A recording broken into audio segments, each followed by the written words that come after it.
one man commit suicide. The authorities say they got the ringleader. President Bush begins by taking a tough line on abortion. We'll take a closer look tonight at preparing for retirement, care for the elderly now and get paid back in kind. And this is no way to spend the winter. 50 below and spring 5 months away. From ABC News World Headquarters in New York, this is World News Tonight with Peter Jennings. Good evening. The country's new president is hard at work, and we'll get to Mr. Bush's first full day in a minute. We begin in Colorado. 4 of the Texas convicts were captured outside Colorado Springs today, including the man who police named early on as the ringleader. Another convict committed suicide while authorities were trying to get him to give up. It was a very dramatic ending for 5 of the 7 that was many hours in the making. ABC's Mike Von Fremd has covered this since it began almost 6 weeks ago. Mike, quite a day. Yes, it was. Peter, authorities were concerned that this would end in a hail of gunfire. Now, there was tear gas and 1 shot fired, but 4 escapees are now in custody and no law enforcement officer has been hurt. The big worry now is about the 2 escapees who remain on the loose. SWAT teams from the FBI and U.S. Marshal Service, acting on a phone call tip, descended on this trailer park just after 9 this morning. 3 of the convicts, including the leader of the gang, Rivas, were found in a stolen car. 3 of those subjects were arrested in a vehicle stop at a shopping mall here locally. But the convict who was inside the trailer refused to surrender. One of those subjects, Larry James Harper, is dead of a self-inflicted gunshot wound to his chest.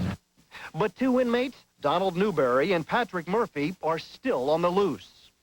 They are armed and extremely dangerous. They are, in fact, heavily armed. We know this based upon an interview of the subjects we have in custody. When the SWAT teams first arrived, neighbors in the mobile home park were ordered to take cover. I was still in my house coat and slippers, and he says you need to get your clothes on and for your own safety, get out of there. The residents in the park say the men had been living in the trailer for about 3 weeks and passed themselves off as a religious group. When I first met him, I thought he was from the Mormon church. Very intelligent man, full of Bible knowledge. You would think he was a Bible scholar.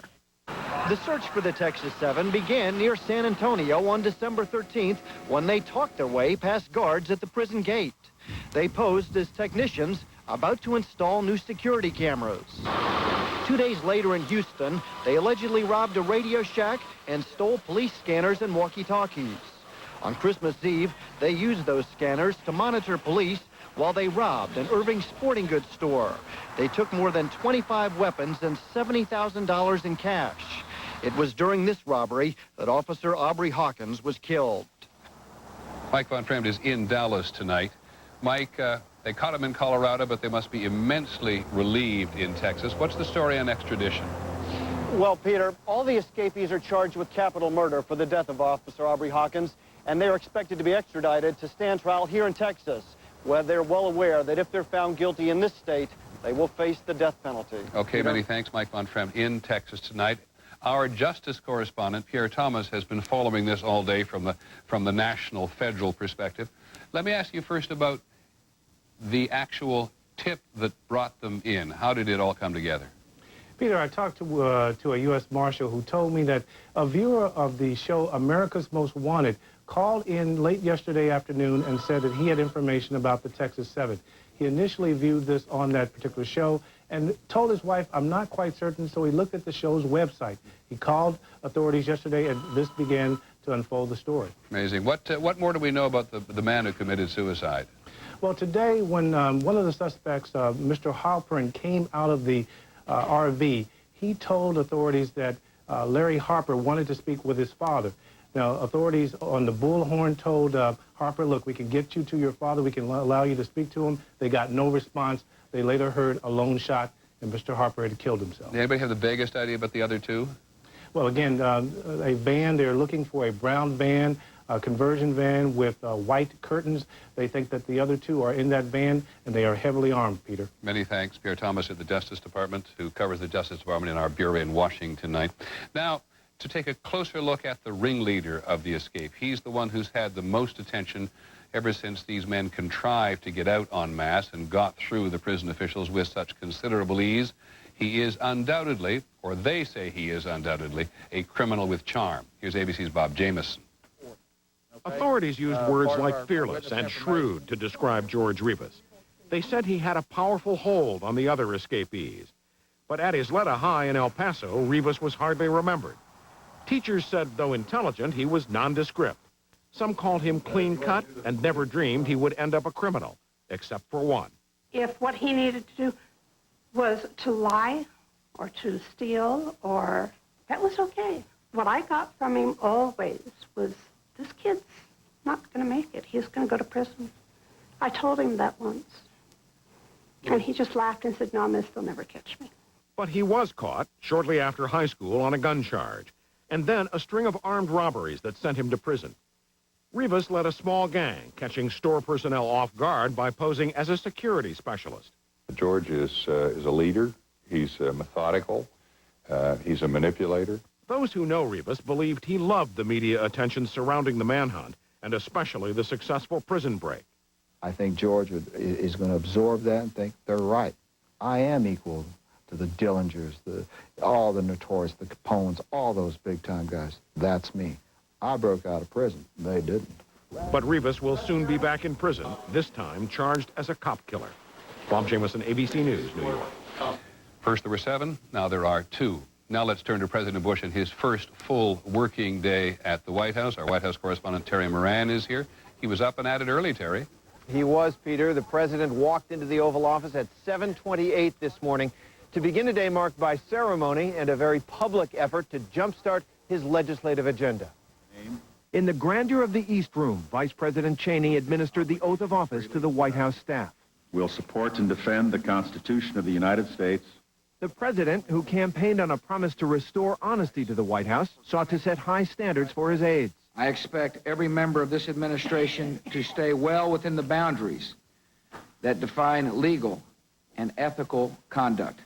Then it was down to business as Republican congressional leaders, jubilant at the prospect of working with a Republican president, sat down for lunch in the cabinet room. Mr. Bush made clear how involved he intends to be in the give and take of the legislative process. In order to get an agenda through the Congress, it's best that I be able to personally explain the issues and what I'm attempting to do. One of the president's first actions was designed to appeal to anti-abortion conservatives. The president signed an order reinstating a Reagan-era policy that prohibited federal funding of family planning groups that provided abortion counseling services overseas. Press Secretary Ari Fleischer was peppered with questions about the order at his first daily briefing. Whenever the president signs the executive order or executive memorandum, I think that he'll be making good on a campaign promise that is very well known. Late this afternoon, President Bush held an unusual meeting with senior Democrats. Unusual because all of the participants are no longer in government. Former Senators John Glenn and Paul Simon, along with other elder statesmen of the Democratic Party, were all invited to give the president some insight into the sometimes treacherous ways of the Capitol. It's an advisory session about what to think about in Washington, about how to move. The president's #1 priority remains education, and he and the First Lady highlighted a core aspect of his program when they hosted a group of specialists in the teaching of reading to children. But the real work for Mr. Bush on education begins tomorrow when he sends his bill up to the Hill. Thanks very much. Terry Moran at the White House. We'll get to education in a much bigger way tomorrow, but let's get closer to the abortion fight now. As we got on the train at Union Station in Washington yesterday, there were a large number of people leaving town after the inauguration, and a very large number arriving to participate in that anti-abortion march you saw today. It's an annual event, and this is the 28th anniversary of the Supreme Court's decision in Roe v. Wade. So here's ABC's Jackie Judd. For the first time in 8 years, opponents of abortion marked the anniversary of Roe v. Wade energized and optimistic. Boy, it feels good to say former President Clinton. They would have been happier if President Bush had shown up at this rally in person, but still liked what he had to say in a statement read to the crowd. We share a great goal, to work toward a day when every child is welcomed in life and protected in law. The new president's supporters say reinstating the funding ban on some global organizations is the beginning of that process. He sets a wholly different tone a tone that affirms life. But Planned Parenthood, which assists women in overpopulated third world countries, says Mr. Bush's decision is a serious setback. That means preventing the poor women in developing countries from receiving the health care that they need, particularly reproductive health care and contraception and family planning. Abortion rights supporters fear the balance of power has shifted away from them, and the result will be indirect attacks on the landmark Supreme Court decision. There are many ways of chipping away at Roe v. Wade that could leave it as a hollow shell. This is what concerns them the most, a possible rollback in access to the abortion pill RU-486, another attempt in Congress to enact a ban on certain late-term abortions, the so-called partial birth abortions, and the possibility of conservative courts upholding state laws limiting choice. So Mr. Bush finds himself in a tug-of-war no president in recent history has escaped. But it is far too early to know if he will be as accommodating as the right hopes and as the left fears. Jackie Judd, ABC News, Washington. There is a new ABC News poll about abortion. 59% of Americans think it should be legal in all or most cases, but public tolerance for it depends on circumstances. 90% are in favor of an abortion if it is to save a mother's life, but if a woman simply doesn't want the baby, only 44% are in favor. Now, when we come back, a truly brutal winter. 50 below most of the time. And the Chinese way for the baby boomers who will themselves be getting old. We'll take a closer look at the time bank.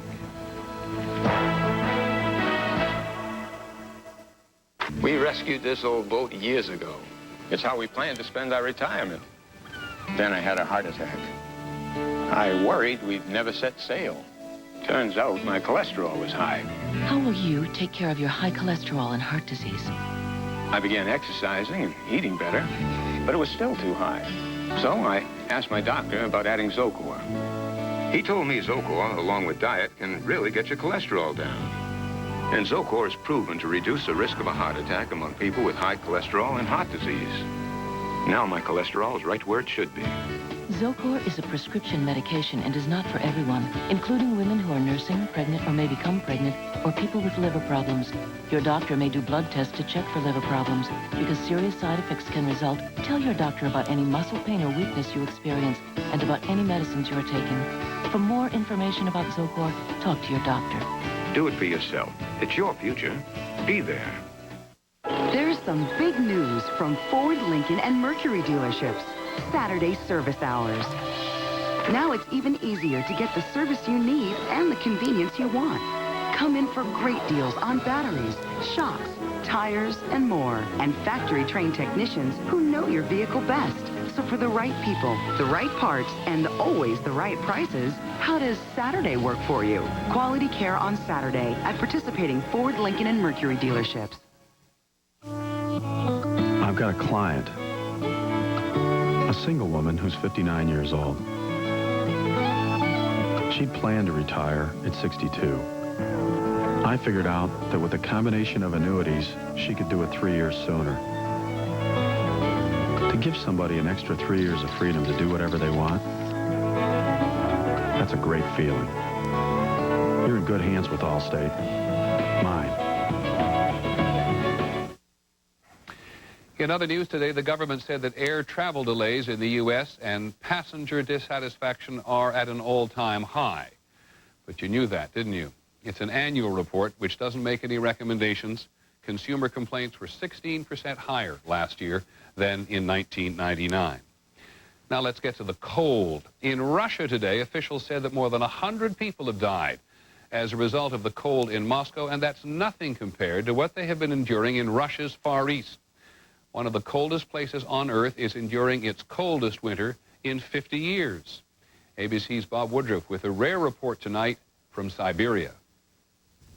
Winter in this place is usually spectacular and always very cold. But this winter has been relentless. Week after week, temperatures dipping to 50 below zero. Siberians understand the cold, but they were completely unprepared for this. The hospital in the city of Irkutsk is overwhelmed. In just 1 week here, the cold killed 17 people, and doctors amputated the limbs of at least 70 others who suffered severe frostbite. This man stopped to fix his broken-down car. They amputated both my hands, he says, and both my feet. The American Red Cross has come to Siberia with more than 40,000 pounds of food for children and the elderly. They are the most vulnerable. In cities and villages, heating systems are breaking down. People warm themselves around outdoor fires. Frozen pipes have forced others to get their water from community wells. There is anger and fear. We are freezing to death, this woman screamed. We are freezing to death. Siberia could be one of the richest places on Earth. Under the frozen ground here, massive resources, oil and gas, platinum, nickel, gold. But everywhere you look, poverty. That's because much of the wealth that is generated here is being siphoned out of the country. Corrupt businessmen and government officials are getting rich while the infrastructure falls apart. One example, the Cheremkovsky coal mine, the third most productive mine in all of Russia.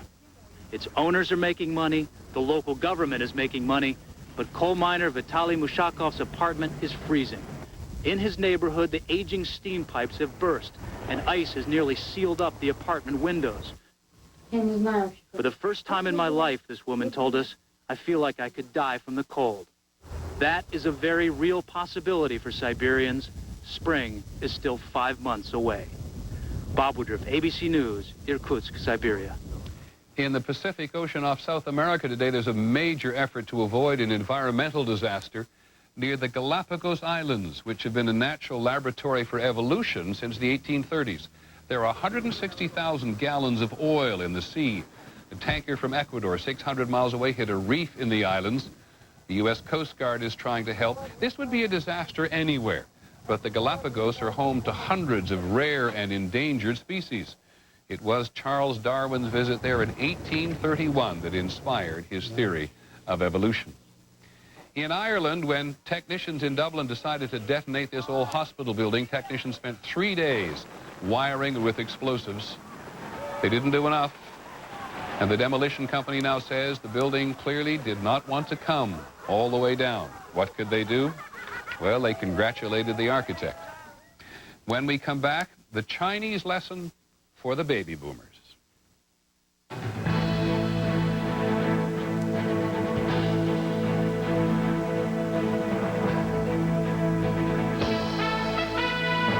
World News Tonight with Peter Jennings and a closer look. Brought to you by Aflac. Without it, no insurance is complete.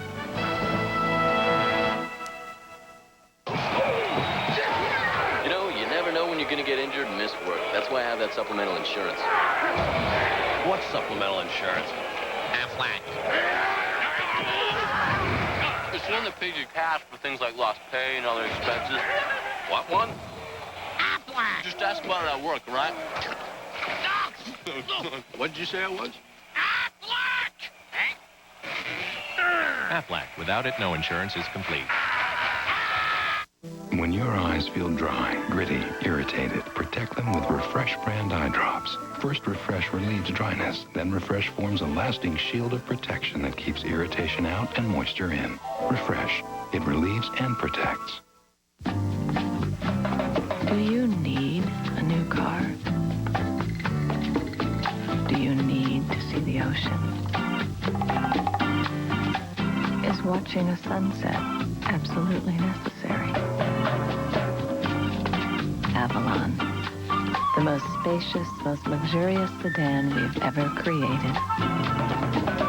Do you need a new car?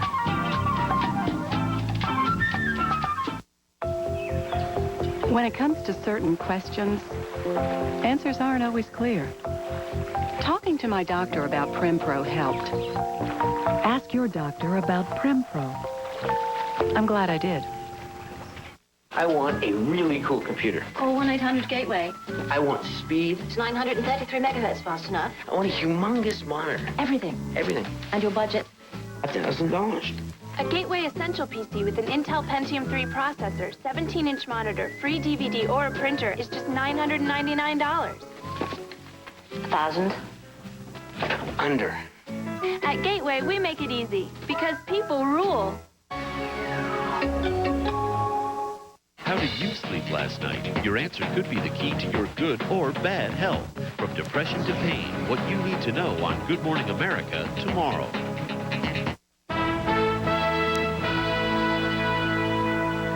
We're going to take a closer look tonight at getting ready to get old. President Clinton, in one of his farewell addresses, is the latest to remind us that the country will soon have to deal with the baby boomers retiring. 77 million boomers born beginning right after World War II, now approaching retirement age. A recent study finds that 68% of them are not financially prepared to pay for the care they will probably need as they get even older. In fact, half of them haven't even thought about it. And with so many, well, creative solutions are certainly in order. One of which we see tonight in China. ABC's Mark Litke reports from Shanghai.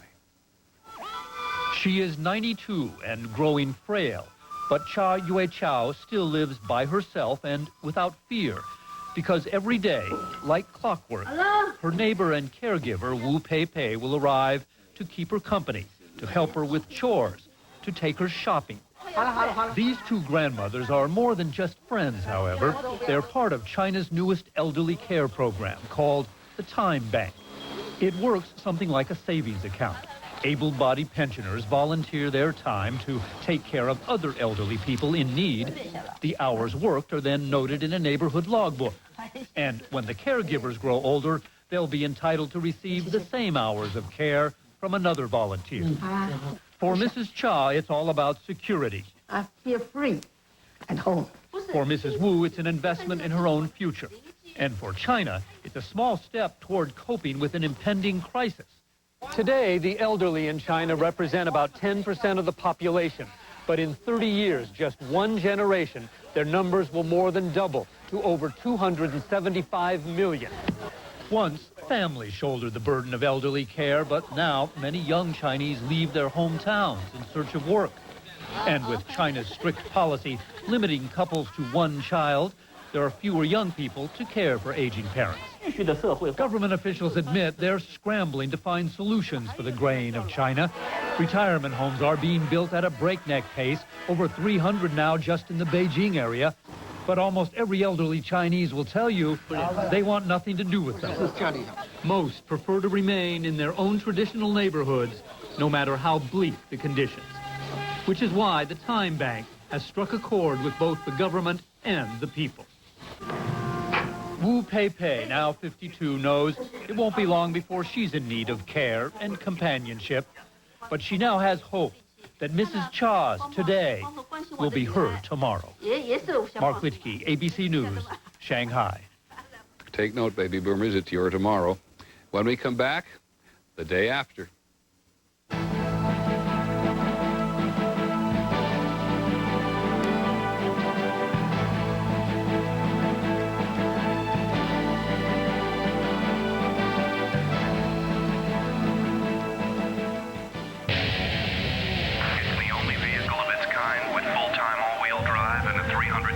Horsepower V8. Is it possible the ultimate performance and control machine isn't German, isn't Italian, and isn't a car? Introducing the GMC Sierra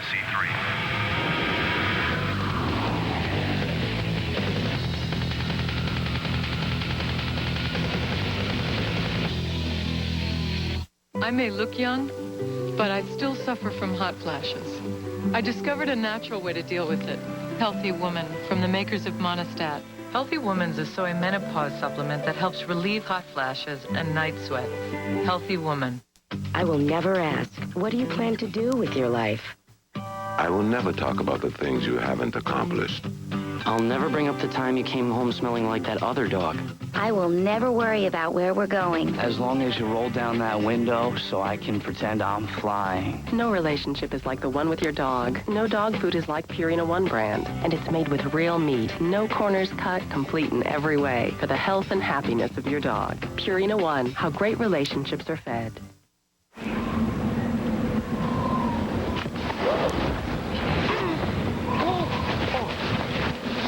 Grass, check. Perspiration. Check. The new Maytag Neptune with Stain Brain makes removing stains all but foolproof. Thanks. Well, at least the new kids keep them busy. The new Maytag Neptune, perfecting the art of stain removal. Need extra cash? Don't charge it on your credit cards. Get a second mortgage with no closing costs from Ditech.com. With a second mortgage, you can consolidate all your existing high-interest debts, get the cash you need for any purpose, and end up with one lower monthly payment. A second mortgage with no closing cost is smart money from Ditech.com.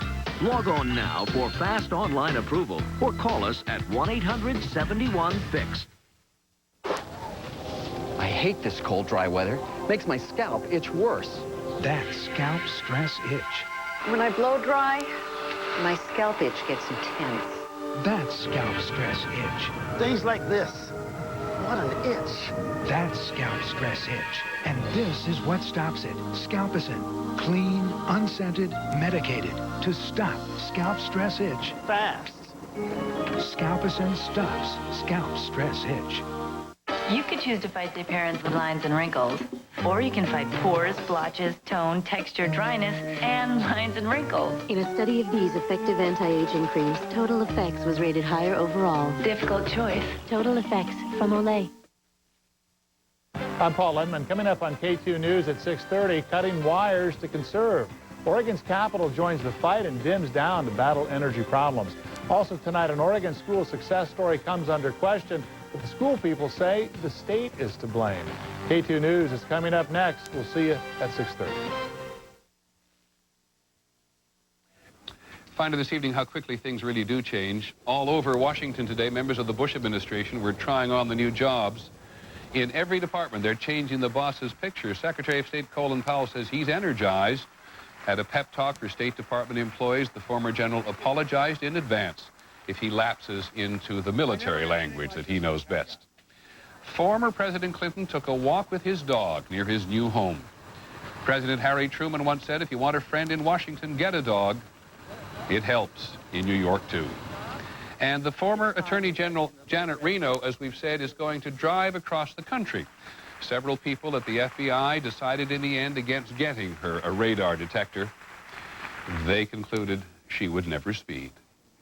That is our report on World News Tonight. Nightline is going to take up the President's Day in greater detail later this evening. Tomorrow, as you know, the new president is going to push for his education policies up on Capitol Hill. We'll be concentrating on that and take a look at vouchers. Very hot politically. We'll see how viable they are in many parts of the country. Hope you have a nice evening. I'm Peter Jennings, and we'll see you tomorrow. Good night.